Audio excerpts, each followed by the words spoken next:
আজকে আমাদের আলোচনার বিষয় হলো ডাব্লিউবিএসএসসি গ্রুপ ডি 2025-এর গণিতের সম্পূর্ণ সিলেবাস নিয়ে। এবং তোমরা সবাই জানো ইতিমধ্যে পশ্চিমবঙ্গ সরকারের দ্বারা স্কুল গ্রুপ ডি স্টাফের একটা বহু বড় একটা ভ্যাকেন্সি বেরিয়েছে। এবং এই ভ্যাকেন্সিতে তোমাদেরকে আজকে আমি এর সিলেবাস সম্পর্কে কিছু বলতে চাই। আমাদের এই চ্যানেলে মূলত আমি তোমাদেরকে গ্রুপ ডির সমস্ত গণিতের একদম পুরো বেসিক লেভেল থেকে অ্যাডভান্স লেভেল পর্যন্ত সমস্ত রকমের গণিতের সমাধান কিভাবে সহজে কৌশলে শেখা যায় এবং একদম সম্পূর্ণ সিলেবাসটা কি করে খুব কম সময়ের মধ্যে আয়ত্ত করা যায় এবং তার উপরে কি করে বিভিন্ন গুরুত্বপূর্ণ প্রশ্নগুলোর উপরে আমরা আলোচনা এবং প্র্যাকটিসের মাধ্যমে কি করে খুব ভালো একটা স্কোর অর্জন করতে পারবো, সেই উপরে নিয়ে আমি তোমাদের সামনে একটা কোর্স নিয়ে এসেছি, যেটা এসএসসি গ্রুপ ডি একদম ফ্রি অফ কস্টের একটা কোর্স। সবার জন্য এই কোর্সটা খুবই গুরুত্বপূর্ণ হবে। এই কোর্সে পড়ার জন্য আজকে আমাদের এর সিলেবাস সম্পর্কে আমরা আলোচনা করব, যার মূল বিষয়বস্তু আছে কি না আজকে আমাদের জানতে হবে এই সিলেবাসের মধ্যে কি কি টপিক আমাদেরকে পড়তে হবে, অথবা পশ্চিমবঙ্গ সরকারের গ্রুপ ডিতে গণিতের কি কি সিলেবাস থাকবে। তোমরা সবাই জানো আমি এই নোটিশটার লিংক এবং এর সিলেবাসের পিডিএফটা আমি আমার এই ভিডিওতে আপলোড করে দিব, তোমরা দেখে নিবে। আমরা জানি গ্রুপ ডিতে মোট 45 নম্বরের পরীক্ষা হয়। 45 নম্বরের পরীক্ষার মধ্যে 15 নম্বর থাকে জেনারেল নলেজের উপরে, অর্থাৎ ইতিহাস, ভূগোল এবং পরিবেশের উপরে, এবং 15 নম্বর থাকে সাম্প্রতিক ঘটনাবলী অর্থাৎ কারেন্ট অ্যাফেয়ার্সের উপরে 15 নম্বরের পরীক্ষা থাকে। বিভিন্ন খবরাখবর, খেলাধুলা, তারপরে বিভিন্ন সাংস্কৃতিক টপিকের উপরে 15 নম্বরের প্রশ্ন হয়ে থাকে। এবং 15 নম্বরে থাকে তোমাদের গণিত বা ম্যাথ থাকে 15 নম্বরে।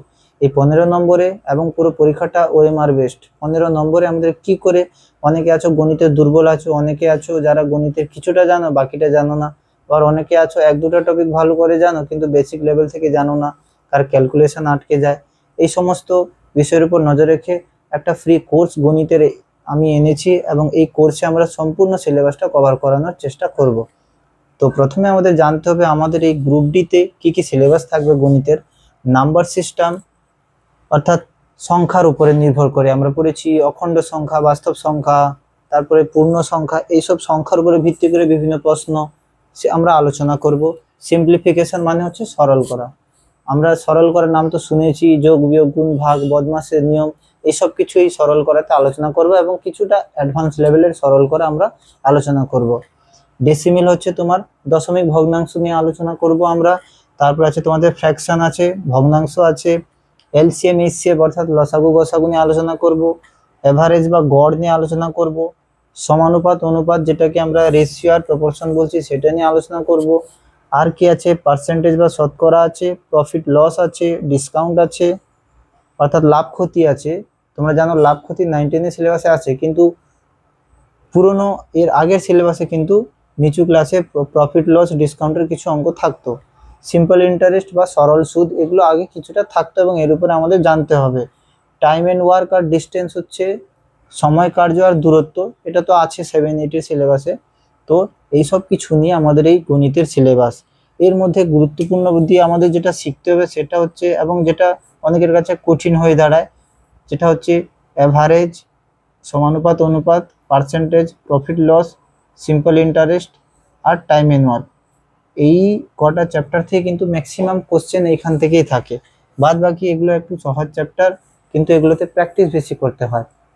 তো মোট কথা গণিতে খুব সীমিত সময় থাকে এবং অঙ্ক আমরা জানি কারো অঙ্ক আটকে গেলে অনেক একটা লম্বা প্রসেস, লম্বা একটা টাইম চলে যায়। তার জন্য কম্পিটিটিভ এক্সামে বসতে হলে আগে ক্যালকুলেশনটা কি করে খুব একটা বড় স্পিডে আনতে হবে সেটা আমাদেরকে আগে শিখতে হবে। যে কোনো কম্পিটিটিভ এক্সামে বসার জন্য আগে আমাদেরকে কি শিখতে হবে, ফার্স্ট ক্যালকুলেশন ট্রিক আমাদের শিখতে হবে, তারপরে আমরা যে কোনো অঙ্ককে কম সময়ে আনতে পারবো। তো তারই উপরে ভিত্তি করে আমরা কি করব না, আজকের এই ক্লাসে কেবলমাত্র বেসিক এবং কি করে ক্যালকুলেশনকে, যেমন যোগ, গুণ, ভাগ, এগুলো কি করে খুব দ্রুততার সঙ্গে করতে পারবো আমরা সেটা নিয়ে আমরা আলোচনা করব। পরের ভিডিও থেকে আমরা এই সিলেবাস অনুযায়ী একটা একটা করে আমরা ক্লাস করে যাব, কারণ ক্যালকুলেশনের সময় খুবই গুরুত্বপূর্ণ। গড়ে দেখা গেলে এক একটা অঙ্ককে 1 থেকে 1.5 মিনিটের মধ্যে নামাতে হবে, না হলে আমাদের এই পরীক্ষাটা ক্র্যাক করে ওঠা খুবই কষ্টকর হয়ে যাবে। তাই আমি তোমাদের একদম ফ্রি অফ কস্টে প্রথমে ক্যালকুলেশন কি করে খুব স্পিডে করব তাই নিয়ে আমি আজকে ভিডিওটা শুরু করব। প্রথমেই আমরা শুরু করব খুব সহজে কি করে আমরা দুই সংখ্যার গুণ করতে পারবো, বা অপশানের মাধ্যমে চারটা যে এমসিকিউ অপশন দেওয়া থাকে সেই অপশন দেখে কি করে আমরা একটা গুণের উত্তর কি হবে সেটা একটা অনুমান করতে পারবো, বা কি করে আমরা একটা দুই দুই অঙ্কের গুণকে খুব সহজে করতে পারবো। যেমন আমি তোমাদের যদি দেখাই একটা উদাহরণ, 27 গুণ 34, এই গুণটাকে আমরা যদি সাধারণ নিয়মে করি 4 7 28, 4 2 8 এরকম করে আমরা যেরকম, তারপরে 3 7 21, 3 2 6 এরকম করে আমরা গুণটা করে থাকি। কিন্তু এইটা করতে একটা গুণ করে উঠতে আমাদের 1.5 থেকে 2 মিনিট এখানে চলে যাবে। তাহলে একটা প্রশ্ন কি করে একটা মিনিটের মধ্যে সম্পূর্ণ হবে? তো আমাদেরকে ট্রিক জানতে হবে, আমি ট্রিক শেখাবো, তোমরা এটা দেখো, বারবার ভিডিওটাকে পজ করো, পজ করে খাতায় নামাও এবং প্র্যাকটিসের মাধ্যমে জিনিসটাকে বোঝার চেষ্টা করো। প্রথমে আমরা কি করব না, আমরা এই যে লাস্টের এককের অঙ্ক দুটা, এই দুটোকে আমরা গুণ করব। প্রথমে কি করব, এককের ঘরের অঙ্ক দুটোকে গুণ করব। 7 4 28 হয়, আমরা জানি 7 4 28, 28-এর আমরা 8 লিখব। 28-এর কত লিখব? 8 লিখব। হাতে থাকবে 2, এখানে সাইডে লিখে দিব। তারপরে কি করব, কোনাকানি গুণ করব। 7-এর সাথে 3 আর 2-এর সাথে 4। আবার বলি, প্রথমে 7 4 28, 28-এর 8, হাতে থাকবে 2। তারপরে কোনাকানি গুণ করতে হবে, অর্থাৎ 7-এর সাথে 3, 2-এর সাথে 4। 7-এর সাথে 3 গুণ করলে হয় 21, 2-এর সাথে 4 গুণ করলে হয় 8। এই দুটাকে যোগ করতে হবে। 7 3 21, 2 4 8, কি করব? যোগ করব। 8 1 9 আর 2, হাতে যে একটা 2 রেখেছিলাম আমরা, এটাকেও এর সাথে জুড়ে দিব। দিলে কত হয়ে যাবে? 9 2 11, এর হাতে 1, 2 1 3। বোঝা গেছে? আবার বলি, 7-এর সাথে 4 28, 28-এর 8, হাতে থাকবে 2। তারপরে কোনাকানি গুণ করব। 7 3 21, 4 2 8, দুটোকে গুণ যোগ করলে হবে 8 1 9 29, হাতে 2 ছিল তাকেও জুড়লে হবে 31।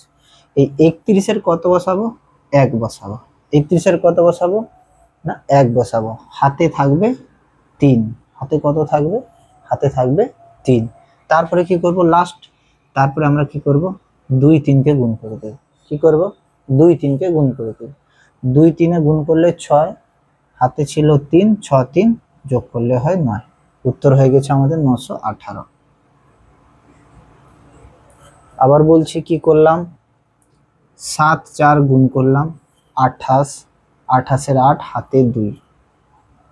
তারপরে কোনাকানি গুণ করব, 2 4 8, 7 3 21, দুটাকে যোগ করব। যা বেরোবে তার সাথে হাতে যত ছিল তাকেও অ্যাড করে দিব। 31, 31-এর লাস্ট অঙ্ক 1 বসে যাবে, হাতে 3 রাখবো। তারপরে কি করব না, 2 3 গুণ করব 6, হাতে ছিল 3, 6 আর 3 যোগ করলে হয়ে গেল 9। এখন বুঝতে জিনিসটা প্রথম করতে হয়তো খুব টাইম লাগবে, কিন্তু যখন জিনিসটা বোঝা হয়ে যাবে, একদম 10 সেকেন্ড থেকে 15 সেকেন্ডের মধ্যে বা আরো কম সময় এই গুণটা তোমরা সবাই করতে পারবে। এরকম আমরা আরেকটা উদাহরণ দিয়ে দেখি।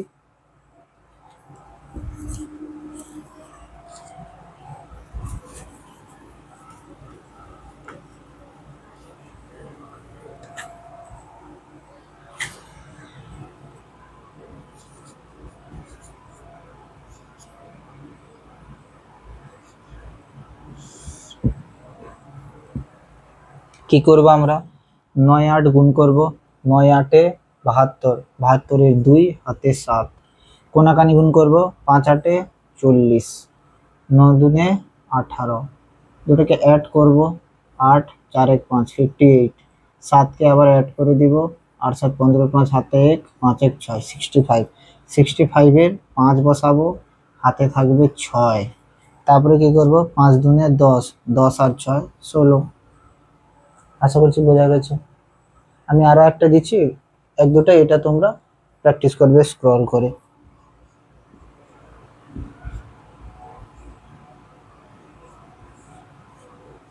এটা একটা করবে, আরো একটা করতে পারো তোমরা। এই দুটোকে তোমরা স্ক্রল করে করতে পারো, এটা করার চেষ্টা করবে।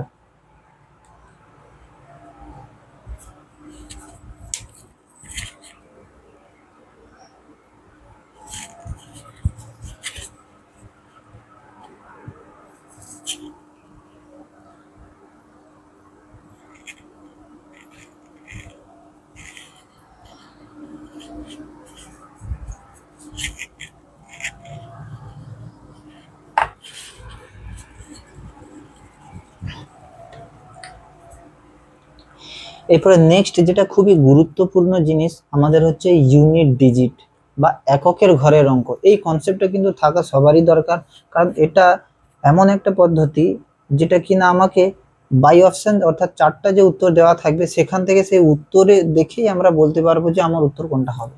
ইউনিট ডিজিট কনসেপ্টটা কিন্তু খুবই গুরুত্বপূর্ণ। ক্যালকুলেশনে বা বাই অপশন থেকে অ্যান্সার চুজ করার সময় আমাদের ইউনিট ডিজিটের ধারণা সবার থাকা অতি অবশ্যই দরকার। যেমন ধরো কোনো একটা প্রশ্নতে থাকবে 27 × 32, এর উত্তর কত হবে, বা আমি এটাকে আরো একটু লেন্দি করে দিই 34, 35 দিয়ে তোমাকে চারটা অপশন দেওয়া থাকবে। ইউনিট ডিজিটের কনসেপ্ট সম্পর্কে আমার এই চ্যানেলেই আমি একটা লিংক দিয়ে দিব, সেখানে ইউনিট ডিজিটের সম্পূর্ণ একটা আলোচনা, একটা ভিডিও আছে। সেই ভিডিওটা দেখে তোমরা বারবার ইউনিট ডিজিটের উপরে প্র্যাকটিস করবে এবং বিভিন্ন ধরনের প্রশ্ন সেখানে আলোচনা করা আছে, সেটা তোমরা মন দিয়ে প্র্যাকটিস করে নিবে। আমি জাস্ট এখানে একটু বলে যাই ইউনিট ডিজিট মানে কি না। ইউনিট ডিজিট হচ্ছে প্রতিটা সংখ্যার ইউনিট, অর্থাৎ শেষের অঙ্কটা, এককের ঘরের অঙ্কটাকে আমরা ধরবো। এটা গুণ আছে, আমরা গুণ করব। সবার এককের ঘরের অঙ্ককে আমরা একটু দাগ দিয়ে দিই, 5, 4, 2, 7, এগুলো হচ্ছে ইউনিট ডিজিট বা এটাই হচ্ছে এককের ঘরের অঙ্ক। একদম লাস্টের অঙ্কটা এককের ঘরের অঙ্ক। এবার এটা কি করতে হবে, আমাদের গুণ করতে হবে। গুণ কি করে করব আমরা, না 5, 4 গুণ করব। 5, 4 গুণ করলে কত হয়, 20। 20 ইউনিট ডিজিট কি, 0। বোঝা গেছে? ইউনিট ডিজিটের সাথে ইউনিট ডিজিট গুণ হবে, তার যে উত্তর বের হবে তার ওই ইউনিট ডিজিটকে ধরবো। তাহলে 20 ইউনিট ডিজিট 0। 0 এর সাথে 2 কে গুণ করো, না স্যার 0। আবার 0, 0 এর সাথে আবার 7 কে গুণ করো, 0। তো এই যে এত বড় একটা গুণফল, এর উত্তর কি হবে, তোমাকে অপশনে যদি দেওয়া থাকে লাস্টে একটা 0 আছে, আর একটা অপশনে 1 আছে, আর একটা অপশনে 5 আছে, আর একটা অপশনের লাস্টে 7 আছে, তুমি দেখবে যে অপশনের লাস্টে 0 আছে সেইটা তোমার উত্তর হবে। আগে অপশন দেখে নেবে সবার লাস্টের সংখ্যাগুলো আলাদা আছে কিনা। যদি সবার লাস্টের সংখ্যাগুলো আলাদা আছে তাহলে তোমাকে কিছু গুণ করার কোনো দরকার নেই। তুমি কি করবে না, এগুলোকে ইউনিট ডিজিট বা লাস্টের অঙ্কগুলোকে এরকম গুণ করে যাবে, দেখবে যেটা লাস্টের অঙ্ক এসেছে যে অপশনের সাথে মিলবে সেটাই হবে তোমাদের উত্তর। এই নিয়ে আমার একদম ডিটেল ভিডিও আছে, ভিডিওতে আরো অনেক উদাহরণ আছে, সেটা তোমরা মন দিয়ে দেখে নেবে।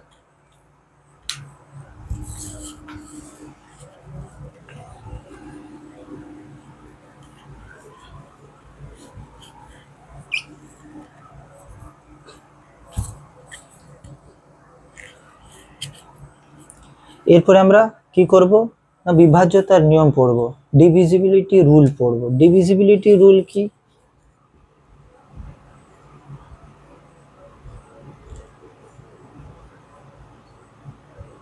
ডিভিজিবিলিটি রুল কি না, ডিভিজিবিলিটি রুল হচ্ছে, ধরো আমি লিখলাম 70,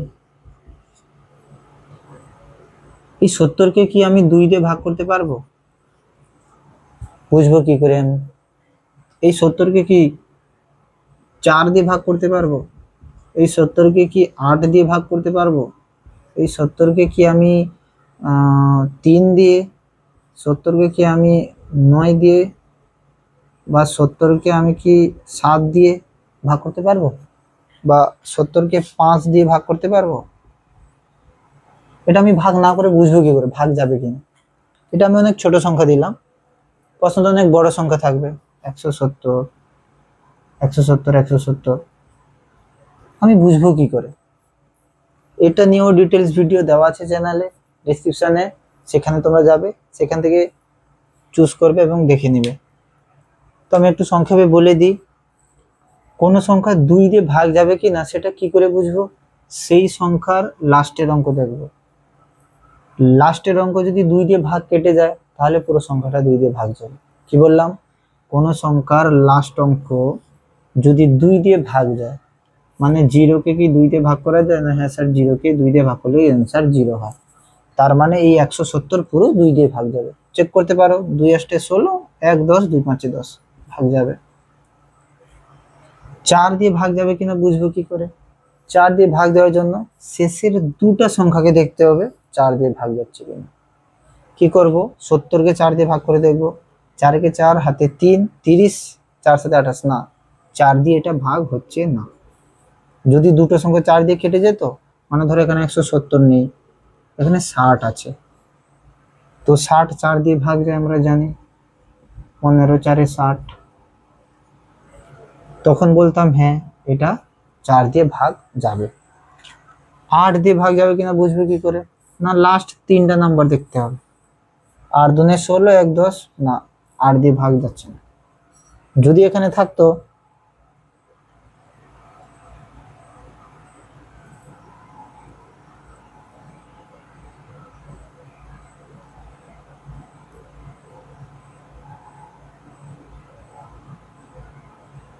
চলো নেক্সট দেখি আমরা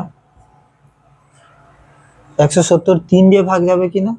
না 170 কে 3 দিয়ে ভাগ দিতে হলে আমাদের কনসেপ্ট কি আসবে না 3 এর বেলা নিয়ম হচ্ছে 170, 3 আর 9 এর রুলস একদম সেম আছে। এই যে 170 নাম্বার আছে, এর যে যা যা অঙ্ক আছে মানে 1 7 0 এগুলোকে বলা হয় এক একটা অঙ্ক বা ডিজিট। এই অঙ্ক বা ডিজিটের যোগ করবো আমরা। 1 + 7 + 0 = 8। এই যোগফল কি 3 দিয়ে ভাগ যাবে? যদি যোগফলগুলো 3 দিয়ে ভাগ যায় বা যোগফলগুলো 9 দিয়ে ভাগ যায় তাহলে সংখ্যাটাও 3 দিয়ে কাটবে বা 9 দিয়ে কাটবে। যদি যোগফল না যায় তাহলে কাটবে না। যদি আমি এই সংখ্যাটাকে পাল্টে করতাম 180, তখন কি হতো না 1 + 8 + 0, যোগফল দাঁড়াতো 9। আমরা জানি 9 3 দিয়েও যায়, 9 9 দিয়েও যায়। আশা করছি বোঝাতে পেরেছি। 7 দিয়ে করার নিয়ম কি না 7 দিয়ে খুব অনেক নিয়ম আছে, তবু আমি এই ছোট সংখ্যার জন্য সহজ নিয়ম কি আছে 7 দিয়ে ভাগ করার সহজ নিয়ম হচ্ছে লাস্টের সংখ্যাকে 7 রুল এখানে দেখাচ্ছি। ধরো 170 আছে, নিয়ম হচ্ছে লাস্টের সংখ্যাকে 5 দিয়ে গুণ করো। 0 × 5 0। কি করব, বাকি যে দুটো সংখ্যা আছে 17 তার সাথে সেটা অ্যাড করো, দিয়ে যে উত্তর বেরোবে সেটা যেন 0 থেকে 17 মধ্যে হয়। যদি এটা 0 থেকে 70 এর মধ্যে হয়, যদি 70 থেকে বেশি হয়ে যায় তাহলে এই সেম প্রসেস আবার করতে হবে, যেটা ডিটেলসে অন্য ভিডিওতে দেওয়া আছে। তো উত্তরটা যদি 7 দিয়ে ভাগ যাবে তখন বলবো পুরো সংখ্যাটা 7 দিয়ে ভাগ যাবে, না হলে ভাগ যাবে না। 17 তো 7 দিয়ে ভাগ যায় না, তার মানে এটা ভাগ যাবে না। লাস্টে আমাদের কি আছে 5। 5 এর ডিভিজিবিলিটি খুবই সোজা। লাস্ট নাম্বার যদি 0 থাকে, লাস্ট নাম্বার যদি 5 থাকে, লাস্ট নাম্বার যদি 0 থাকে, লাস্ট নাম্বার যদি 5 থাকে, তাহলে বলবো আমরা পুরো সংখ্যাটা 5 দিয়ে ভাগ যাবে, না হলে ভাগ যাবে না। তাহলে এটা দেখছি আমরা লাস্ট নাম্বার 0 আছে, তাই এটা ভাগ যাবে। 5 3 15, 5 4 20, ভাগ যাবে। এই ভিডিওতে আজকে আমাদের বেসিক ডিটেলস আলোচনা করা হয়েছে। এই ভিডিওগুলো দেখে একদম সহজে এগুলোকে একদম বেসিক লেভেল থেকে একদম সুন্দর করে খুঁটিয়ে এটার উপরে প্র্যাকটিস করে যাও এবং এটাকে মনে রাখার চেষ্টা করবে, বেশি বেশি প্র্যাকটিস করবে এবং চ্যানেলে অন্যান্য ভিডিওগুলোকে ক্যালকুলেশনে দেখো। ক্যালকুলেশনকে একটু ফাস্ট করলে বাদবাকি আমাদের অঙ্কে খুবই সহজ করবে। তাহলে আশা করছি আজকের ভিডিওটা খুবই গুরুত্বপূর্ণ হবে এবং আমাদের এই চ্যানেলকে সাবস্ক্রাইব করে নেবে এবং এই চ্যানেলকে বেশি বেশি অন্যদের মাধ্যমে শেয়ার করবে যারা বিনামূল্যে পরিষেবাটা পেতে পারে। এই জন্য আমাদের এই চ্যানেলটা আমরা চালু করেছি। তো নেক্সট ভিডিওতে আমাদের দেখা হবে। আজকে এই পর্যন্ত।